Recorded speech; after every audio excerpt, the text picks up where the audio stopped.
Dati simple mga away ay agad na naaayos. Ngayon bawat salita mo ay para bang merong galos. Di ko na malayan lumaki na ang ating pagitan, hanggang sa pareho na nga tayo nag-iiwasan. Baka sa sobrang higpit ko naging mali ang lahat.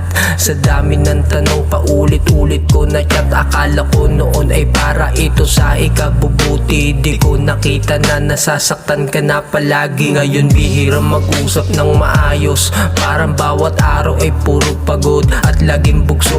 Kahit na magkalapit pero malayo ang loob, unti-unting nababalutan ng lungkot. Pero umaasa pa rin na ito ay maaayos, kahit hirap mabuo ng ating mga nagusot. Kung bibigyan pa tayo ng isang pagkakataon, pipiliin kong ayusin kaysa sumuko ngayon. Shit.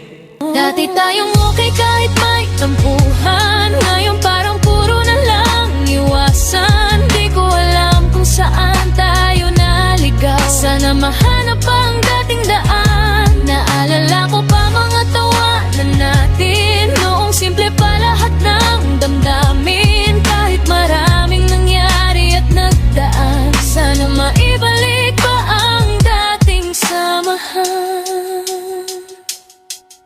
Minsan tinatanong ko sarili sa gabi, kung saan ba nagsimulang magbago ang ngiti. Marami mang salitang nakasakit sa damdamin, sana may natitira pang dahilan para ayusin. Ayokong masanay na parang estranghero, na dati magkasama pero ngayon malayo. Kung maririnig mo man itong munting awit, sana maalala mong ikaw pa rin ang nais. Alam kong maraming na ring nagbago, mga pangakong dati buo at sigurado, pero naniniwala pa rin akong kaya, kung pareho nating pipiliing lumaban pa. Kaya itong awit ang dala kong mensahe, hindi para sisihin kung sino ang mali, kundi para sabihin may pag-asa pa rin, nang maayos tayo kung gugustuhin.